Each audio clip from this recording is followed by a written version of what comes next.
security, TEEs, and exploitations of secure devices. He'll be talking about hardware vulnerabilities today. The presentation is entitled Exploitation Against the Clock, Xiaomi S3 Smartwatch. So let's give him a warm welcome to Sergei.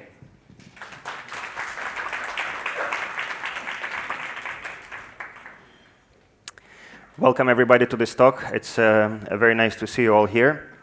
Yeah, I'm going to present my research on Xiaomi devices, and you already got introduction about me. That was my first slide as well. Yeah, I do independent security research. I like all kind of devices. I mostly focus on a lower level side of things, and full-time I do bug bounties and consultancy to companies to help improve security of devices. So what I'm going to talk about today is a story about hardware hacking, and it all started last November. It was November 2024 at Hardware conference. It happens in the Netherlands every year, and also in US as well, which is going to be just in a few weeks from now.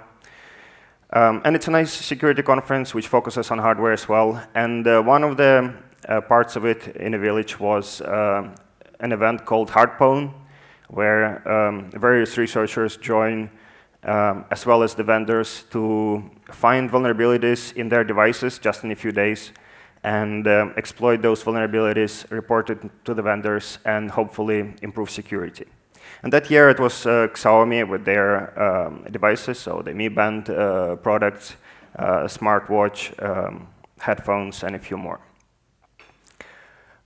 On different years, there's various vendors. Sometimes it is Meta with their Oculus devices, or Google with Nest products, and so on. So it's quite a fun event, especially if you like hardware research.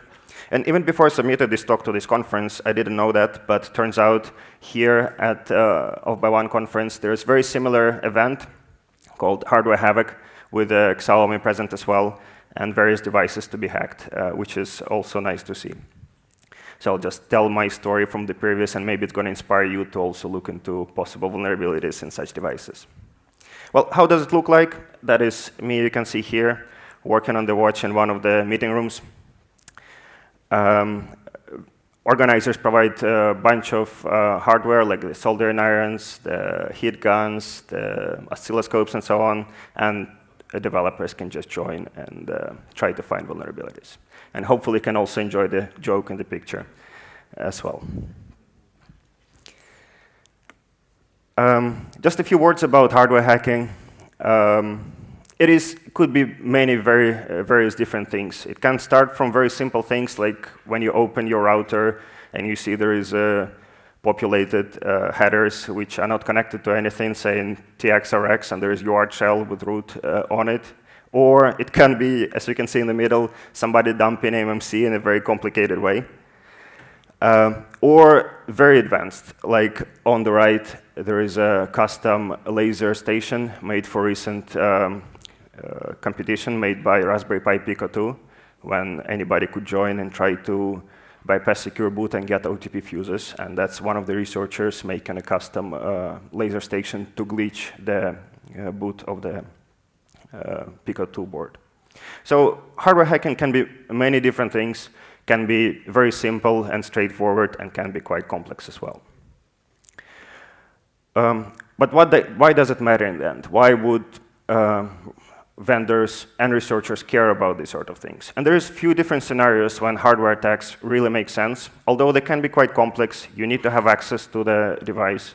If we talk about your home TV, you probably don't care about somebody connecting wires, soldering them to your TV, and trying to get access to it, because if somebody got into your house, it's already too late to protect anything, to be honest.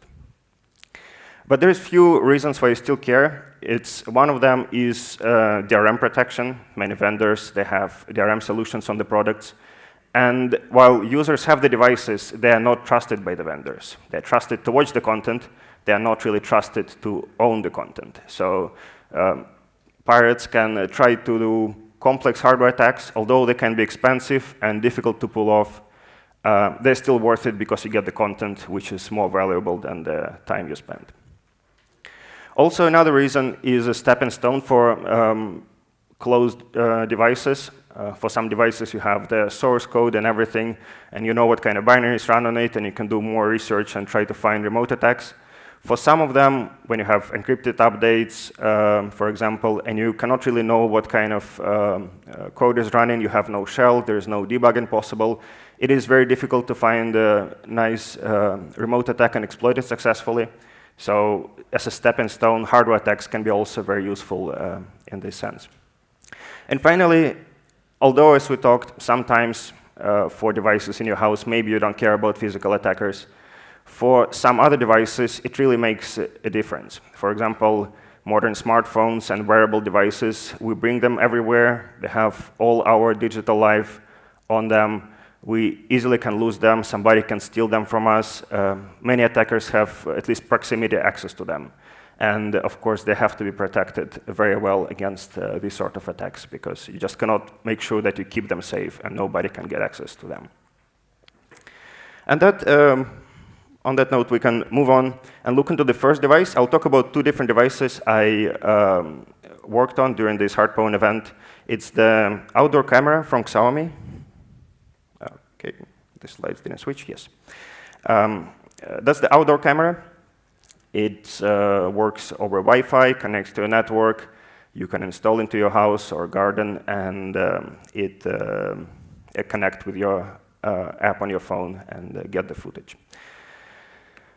So I explored a little bit around it, found how it boots, that it has a U-boot stage and SPI flash, that it eventually boots from eMMC flash and runs Linux OS, brings up a bunch of different applications on the system, which talk to the backend and over Wi-Fi using your account credentials.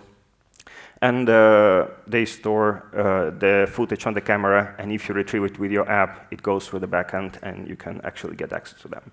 So that's a very high-level idea of how it works, because I didn't spend much time on that device. I still managed to recover the content. It's just plain text there. It's not encrypted on the file system. You can see me there.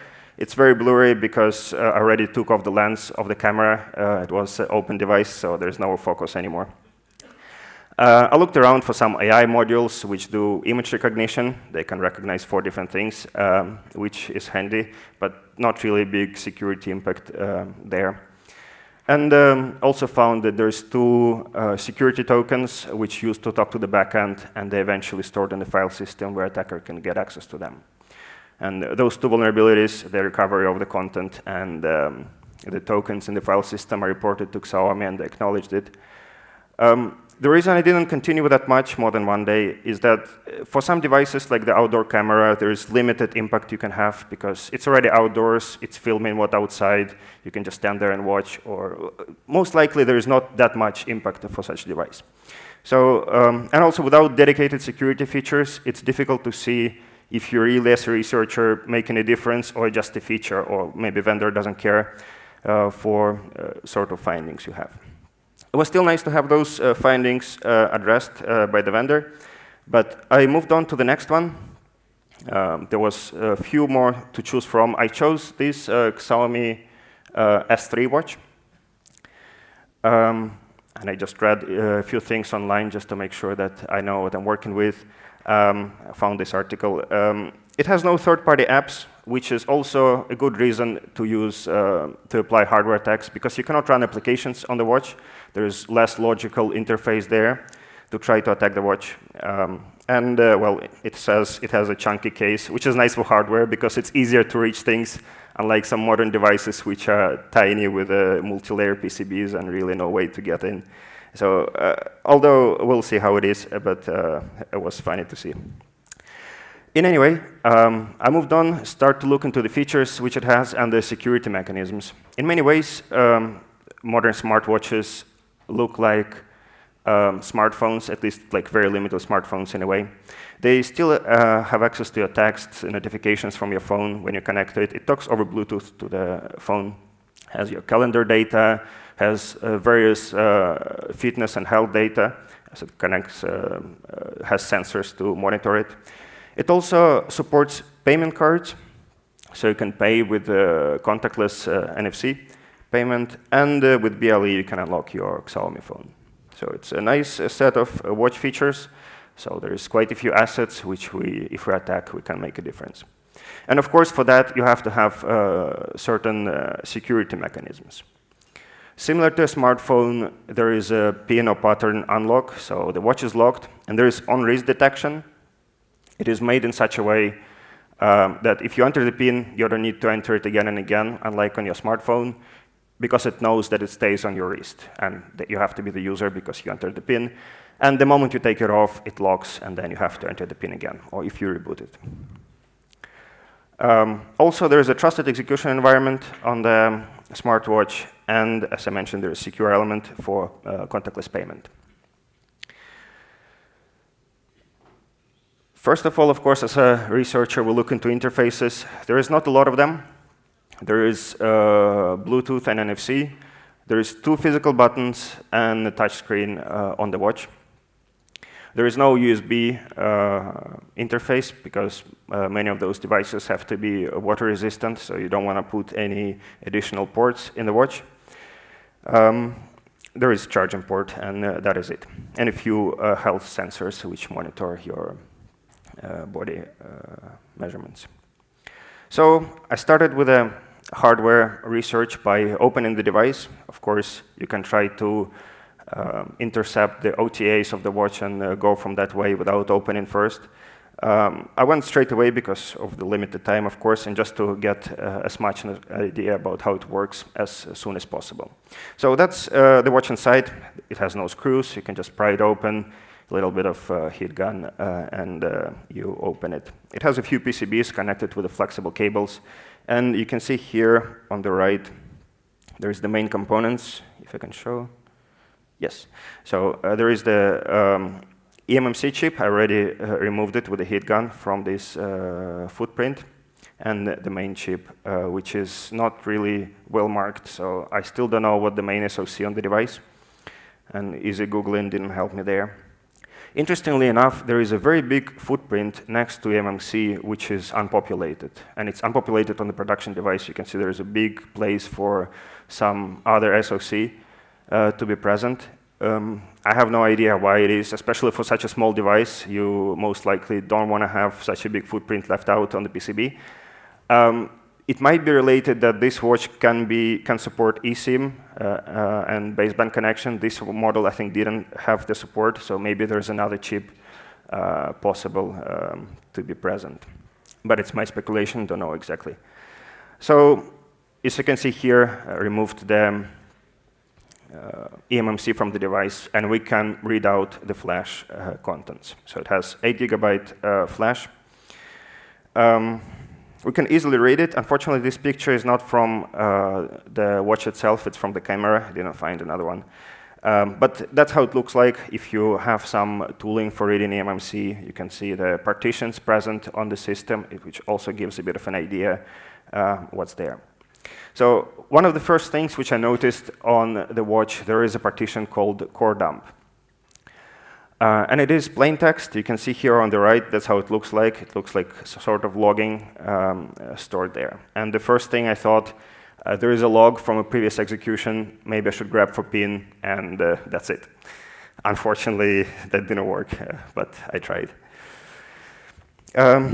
So that was my first attempt, which failed, but of course we have to move on. And having the log from the previous boots is a very good place to start, because you can start researching, trying to understand how the watch works, what kind of components it has, how the boot process works, and so on. And that's why I want to throw a little bit of trivia for you here. How many real-time operating systems do you think a modern device like a smartwatch has? And for reference, Apollo guidance computer had a little, very simple, tiny operating system. Based on the logs, I could find 4 different R2Ss, and they are identical, which is also impressive. I think there's more. There is at least 5th for the secure element, which will also have an operating system. There is a touch sensor, which has full-on ARM chip, most likely firmware, but maybe a bit of operating system as well. So even on such a tiny device, you can easily have 5, 7 operating systems, not even talking about your smartphone, which has much, much more. So here you see there's multiple components. There's audio, which extends the DSP. There is CP, which looks like a communications processor, or at least from the logs. Application processor, that's what you actually think about your smartwatch running applications. That's the application processor. Similar to a smartphone, you have an application processor which runs your apps. And there is a TE, which I mentioned before. TE stands for Trusted Execution Environment.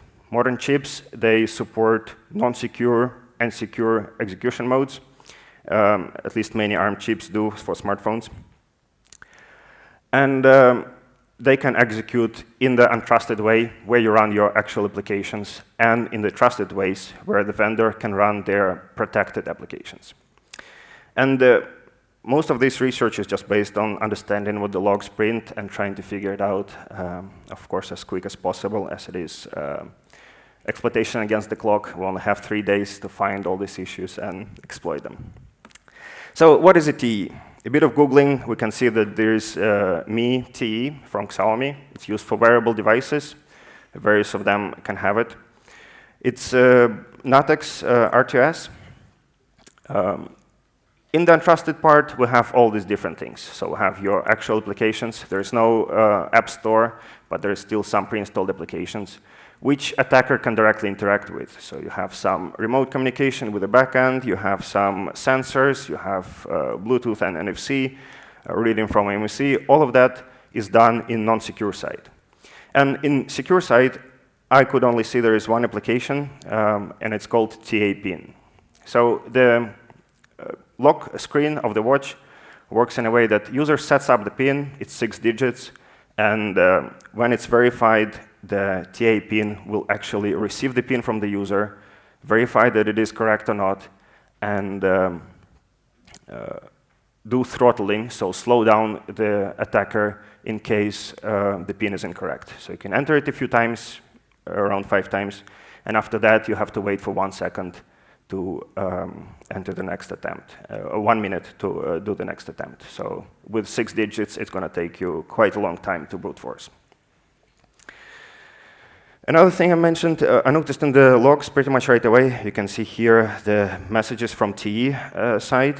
And instead of printing the actual messages, there is this sort of things. And my guess is they are obfuscated, so attacker cannot easily see what the trusted applications print on the logs, which makes sense. And I think it might be a CRC of the message and the error code. So the vendor can actually map them back to the messages and see what kind of error message there was and what kind of error code is. While attackers, without knowing the string, you cannot really go back from CRC to whatever the hash there is to the actual message, which is a nice little trick, of course, to use in your production devices to limit the exposure of the information released to a possible attacker. But there was the rest of the log. So the TE log is protected with this obfuscation. We cannot really figure out what the TA pin does, what it prints. There's a few prints from it. But if we look at it, eventually, and grab for verify in this log, we can see that there is a message saying succeeded to verify, and then lock screen is unlocked. And those messages in the core dump partition are from all previous boots. So I could see a few previous boots stored on the file system. It's big enough, this partition, then it has multiple boots from before. It's probably going to start overwriting it over time, but at least you have a few last boots used by the user. And as I mentioned, I grabbed for the pin itself. It's not printed, unfortunately, so we cannot use it right away. But luckily for us, there is the second best thing which you could expect is stored in the logs, and that is the coordinates of the touch screen. So there is a touch pad which runs in non-trusted side, so it's not in the TE, it's in the AP, applications processor. So the messages are printed, and you can see here the previous messages, and that's actually X and Y coordinates. Well, that's our guess at least. What we know is that the pin is 6 digits. We know that it succeeded to verify here when the user entered the day before, and we have some X and Y coordinates. Googling for this TMA 525 could find some data sheets, not really knowing the resolution. The numbers in the log go close to 500, so I assumed it's 500 by 500 resolution of the touchscreen. And wrote a little Python script which will just get this last 6 prints of the touch events and plot them over the screenshot of the watch. And that's how it looks like. Luckily, just before taking it apart, I typed the pin 0000 6 times and 2, 3, 4, 5, 6, 7 second time, which was the actual pin of the watch. And you can see here the exact positions on the screen of the watch. That's pretty much the full attack. That's how it works. Like in real life, what would have to happen? A user has a smartwatch. They set it up in a secure way. They've set up a pin. The screen is locked. If somebody takes the watch from them, the watch locks, and then with the lock screen, an attacker shouldn't be able to do anything. But an attacker gets the watch, and they can open it up, hopefully better than my photoshopping skills, and not enough. Carefully open it up, get the MMC memory out of it, read out the logs from the core dump partition, just like we did, put eMMC back in place, and boot the watch again. After all of this done, if the attacker is careful enough, the watch boots again, but now they know the previous boot of the system done by the user. And all they have to do is the same as we did, parse the logs before the verify message, and type the correct pin.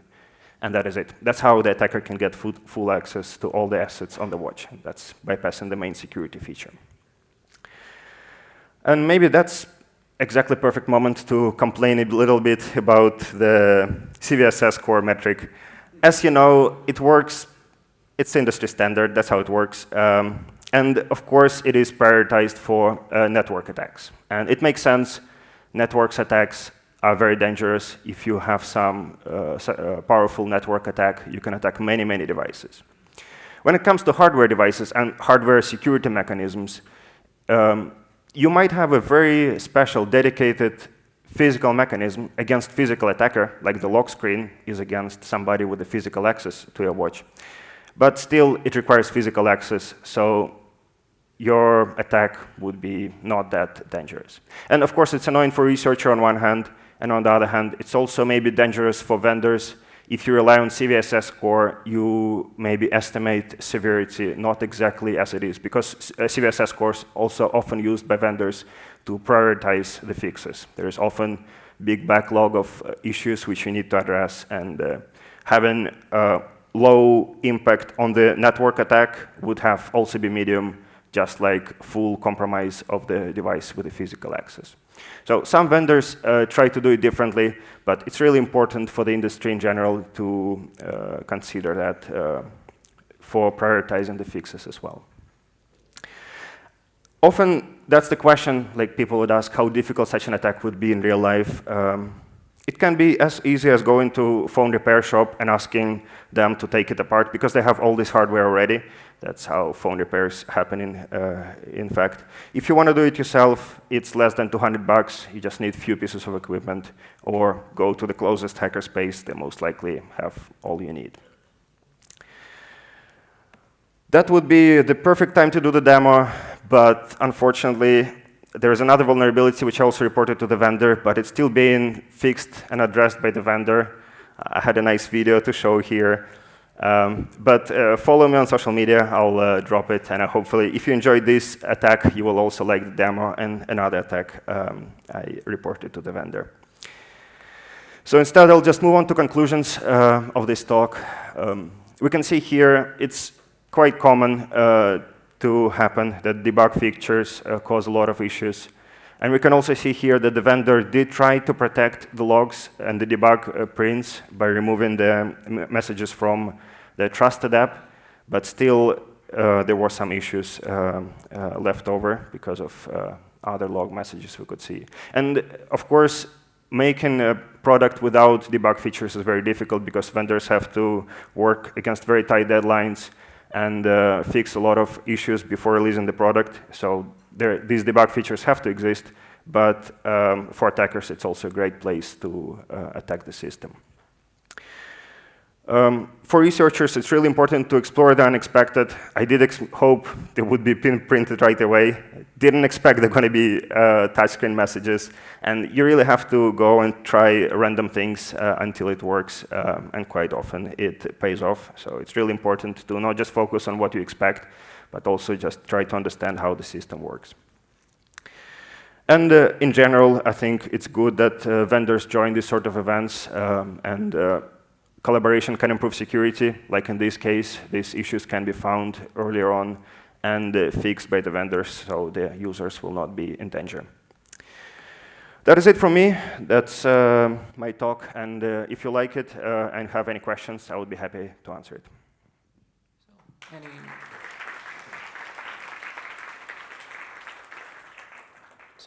Any questions from the floor? If you have any questions, just come to the mic at the front row, and you can just ask your question.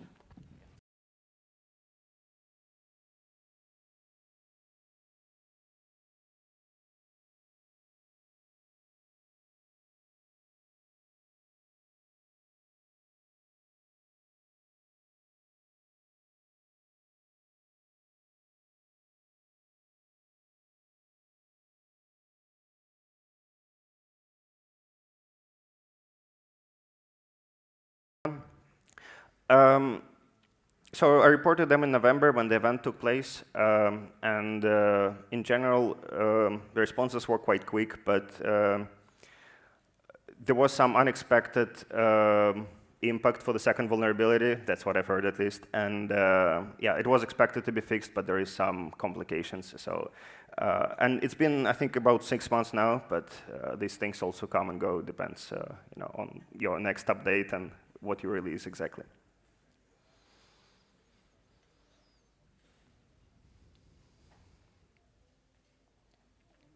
Any more questions?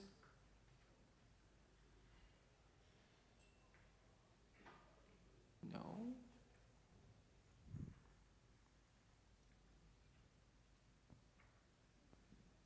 Okay, so then we'll just end it. Okay, so thank you, Sergei, for your amazing talks, and let's give him a big applause for his presentations.